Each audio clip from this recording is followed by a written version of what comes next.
Melinda dari kelompok 2 angkatan 13 Latsar CPNS Mahkamah Agung dari Satuan Kerja Pengadilan Agama Tanjung Pinang. Hari ini saya akan menjelaskan mengenai pembelajaran yang saya dapatkan di agenda 3 dengan tema yang saya ambil, transformasi ASN menuju era digital.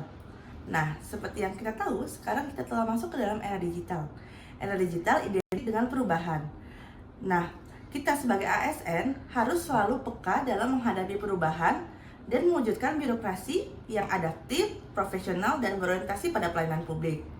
Nah, di tengah pesatnya era digital, kita dituntut untuk tidak saja mengikuti perkembangan, namun kita juga harus berpikir cerdas, bertindak cepat, dan selalu menjaga integritas kita. Nah, sekarang kita masuk ke pembahasan mengenai manajemen ASN.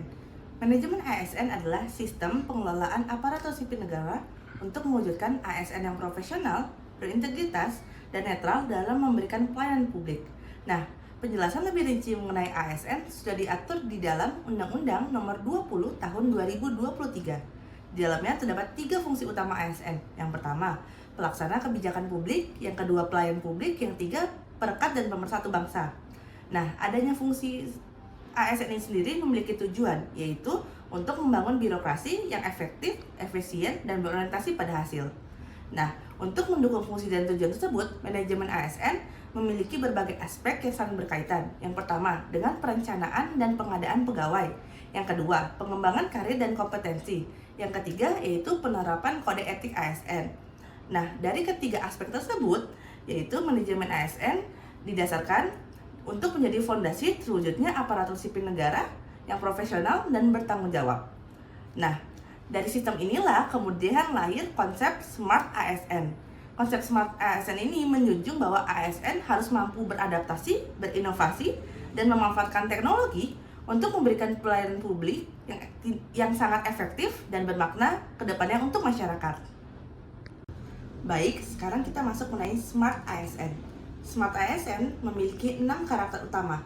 Yang pertama, kita harus mampu melek teknologi dan inovatif. Yang kedua, kita harus berkarakter berakhlak. Yang ketiga, kita harus siap menghadapi transformasi digital. Yang keempat, kita kolaboratif dalam bekerja. Yang kelima, profesional dalam pelayanan. Dan yang terakhir, kita harus berorientasi pada hasil untuk masyarakat. Nah, menjadi Smart ASN bukan hanya bekerja cerdas, berpikir strategis, bertindak cepat, dan selalu siap belajar hal baru. Selain itu, Smart ASN tentu tidak lepas dari kemampuan memahami dan menguasai dunia digital. Nah, selanjutnya kita akan membahas lebih lanjut mengenai literasi digital. Baik, sekarang mengenai literasi digital. Literasi digital adalah kemampuan memahami, menggunakan, dan memanfaatkan teknologi secara efektif, aman, dan bertanggung jawab. Nah, sebagai ASN, literasi digital tidak hanya mampu untuk mengoperasikan perangkat maupun aplikasi, namun kita harus memiliki cara berpikir yang kritis, etis, dan adaptif dalam menghadapi transformasi digital. Nah, perkembangan teknologi memunculkan 2 sisi terhadap ASN. Sisi pertama, di mana teknologi membuka peluang untuk mempercepat pekerjaan, memperluas akses data, dan meningkatkan transparansi dalam pelayanan publik. Namun, di sisi lain, terdapat tantangan maupun ancaman, seperti penyebaran informasi palsu, ancaman keamanan data, maupun penyalahgunaan media digital. Nah, oleh karena itu, ASN harus memiliki literasi digital yang kuat agar mampu memanfaatkan. Oke, sekarang kita masuk ke dalam implementasi literasi digital. Yang pertama, ada aspek digital skill, yaitu kemampuan ASN dalam memahami dan memanfaatkan teknologi untuk mendukung kinerja dan pelayanan publik. Nah, keterampilan ini mencakup penggunaan mesin informasi untuk mencari data, pemanfaatan media sosial sebagai sarana komunikasi publik, serta penggunaan transaksi digital. Nah, dengan keterampilan ini, ASN dapat bekerja lebih efisien, transparan, dan responsif di era digital. Yang kedua, yaitu digital etik, yaitu penerapan etika dan etiket dalam ruang berinternet yang menuntut ASN untuk selalu sopan, bertanggung jawab, dan bijak di ruang digital. Etika ini mencakup kemampuan menyaring dan menyebarkan informasi secara benar, serta menolak segala hal dalam bentuk hoaks perundungan, ujaran kebencian, pembulian, pornografi, dan ujaran negatif lainnya. Nah, dengan menjunjung tinggi etika digital, ASN dapat menjaga citra diri dan lembaga sekaligus menciptakan lingkungan digital yang sehat dan beradab.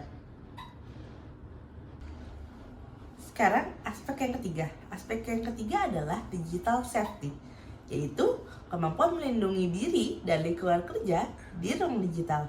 Hal ini mencakup melindungi perangkat digital dari virus maupun peretasan, serta menjaga data pribadi agar tidak disalahgunakan dalam penipuan digital maupun dalam catfishing. Nah, oleh karena itu, ASN perlu berhati-hati menjaga rekam jejak digital, karena setiap aktivitas mencerminkan profesionalitas dan integritas.